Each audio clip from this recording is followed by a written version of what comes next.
What's up guys? Welcome back. So andito po ako ngayon sa bukid naglalakad. Ayan po. What? Dahil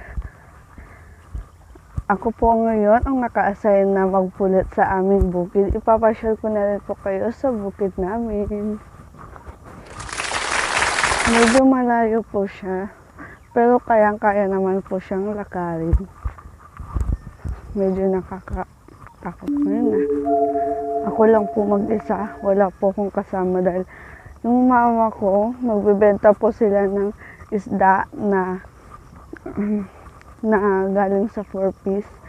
Doon po sa may doon. And doon po kasi yung fish pan. Kaya doon po sila pupunta. Busy po sila sa pangingisdaan. Tawag dito, pagtitinda. Kaya yun, umaga't hapon sila nagbebenta ng isda. Ang isda po na binibenta nila is tilapia. Oh my God, maputik dito. Hindi naman umulan kahapon. So, ayun. Ipapasyal ko na rin kayo dito sa bukid. Dito sa amin. Hindi ko alam kung saan ako dadaan. Dahil maputik siya, grabe.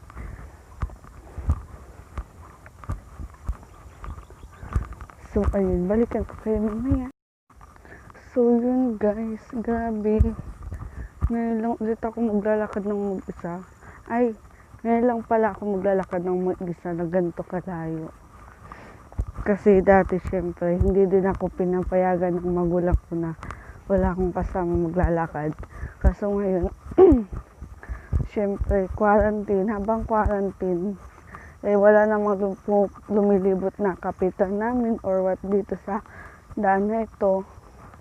Shortcut po kasi, doon po kasi yung daan sa may mga punong yun.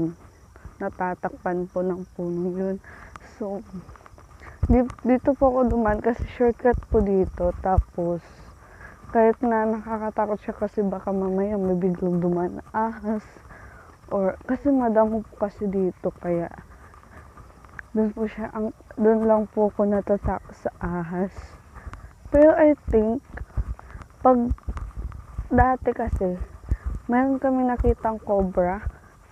Tapos, mas takot siya sa amin kasi, ewan ko, hindi pala totoo na dapat daw pala huwag kang matakot sa ahas.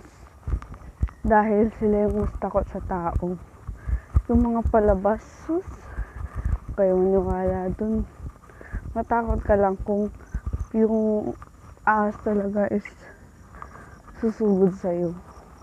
Pero pag napansin mong andyan lang siya nasa tabi, pero parang walang nakita, ganyan. Yun lang, daan ka lang.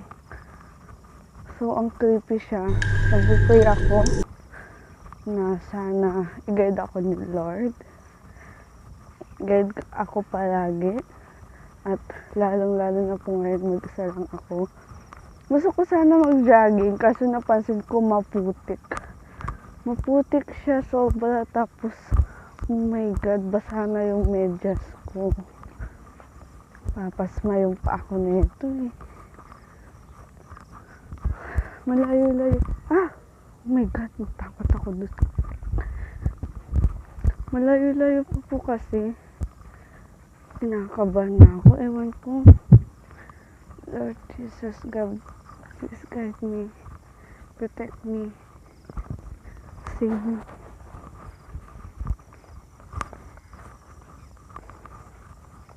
Feeling ko may sumusunod sa akin, pero wala. Oh my God, kinakabahan talaga ako, guys. Alam mo, buong katawan ko. Feeling ko talaga may sumusunod sa akin, pero di ko nakikita. Kung may nakikita man kayo, matakot kayo. Charot. Huwag naman kayo matatakot, lalo na po pag multo. Kasi, ang multo is, tayong isip, sabi na lang natin, may nagpapakita, pero, alam niyo, dapat hindi tayo matakot sa multo. Like, dahil, hindi dapat sila katakutan. So, yun, di ko na alam kung saan ako dadaan. Oh my God. Grabe siya, guys. Maputik talaga. Kung alam nilang ang hirap ng daan dito. Nakakahingal na ako. Dahil mag-isa lang ako. Walang makausap. Kayo na lang kakausapin ko. Guys, sana supportahan niyo po ako sa vlog ko dahil hindi po to para sa akin. Gusto ko po kasi pag kunwari umabot po ko ng 1,000 or 100,000 subscribers, kung magkakasweldo na po ako, bali ako. Kung magkakasweldo na po ako, yung sweldo na makukuha ko is hindi lang po yun para sa akin. Gusto ko po kasi mag-donate doon sa church namin, dito sa lugar namin, ang Blessed Church. Dahil feeling ko napapabayaan na kami. Pero hindi naman sa masyadong pabaya. Ano naman po, siguro bisilak po sila doon sa ibang churches. Dulo po kasi kami na yung pinakadulo na church. Yung missionary namin nasa Baguio. Minsan lang pumupunta dito. Siguro bukas darating po ata ang missionary namin na kasi taga Korea siya. Taga Korea, nakalimutan ko yung name niya. Basta ang tawag namin sa kanya is Pastor Park. Sakit ng ulo ko. Nabambanungan na ata ako. Yun, malapit na tayo. Pastor Park dahil, ewan ko, Park kasi yung apelyido niya. Mabait siya. Mahilig siya sa mga bata. Mahilig siya sa mga YP katulad ko. Sobra. Kaya yun. Sa kwentuhan po natin ay nakarating na po ako dito. Hindi ko nag-jogging dito, promise. Kaso hindi lang straight. Straight pero bako-bako. So ayun. Balikan ko po kayo mamaya dahil magpupulit na po ako. Di ko alam kung paano ako magpupulit.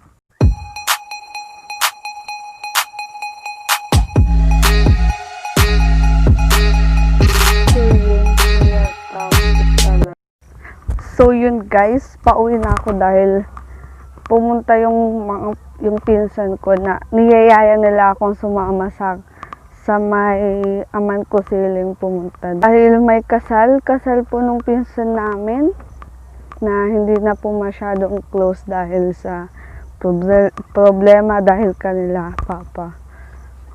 So ayun, malapit na ako eh. Nasa gitna nga ako kaso oh my God, hindi mo lang nila ako pinatapos. Pero, so yun. Okay na kasi makakapagpahinga din ako ng konti.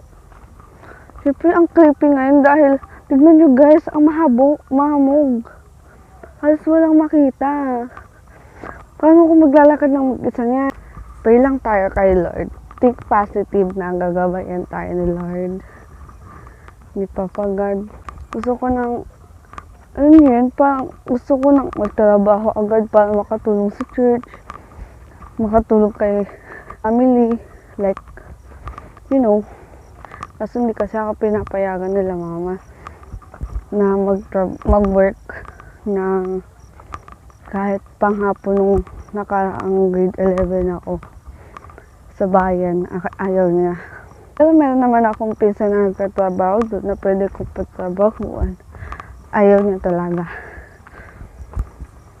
ewan ko dun, parang wala naman ata silang tiwala sa akin.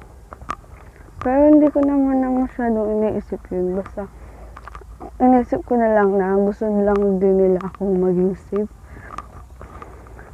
So yun guys, may naapakan akong isang kalabasa. Siguro pag may nadaanan akong humingi mamaya ng kalabasa, bibigay ko na lang po ito. Kasi alam ko po na may mga hihingi.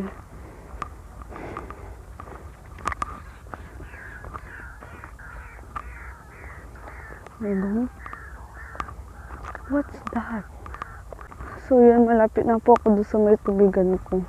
Nag-e-enjoy ako eh. Nag-e-enjoy na ako. Hindi ko alam bakit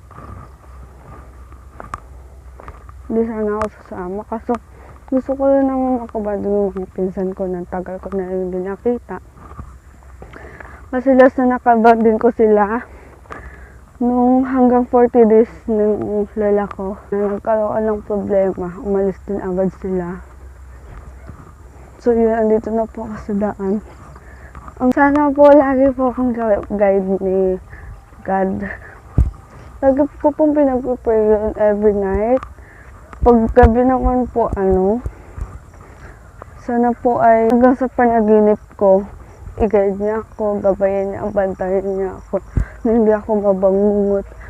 Yung ganun, hanggang sa pagising, thanks God, ginising niyo po ako ng malakas, ng walang sakit, ng safe, ng walang nangyayari habang tulog ako, yung ganun po. Kasi mag-isa lang po ako sa taas na natutulog, sa isang kwarto. Yung sa kabila, medyo creepy siya kasi doon na ninirahan, doon natutulog yung lola ko na namatay lang nung 2015 ata. Nafe-feel ko ulit kung paano ang hirap magpulit.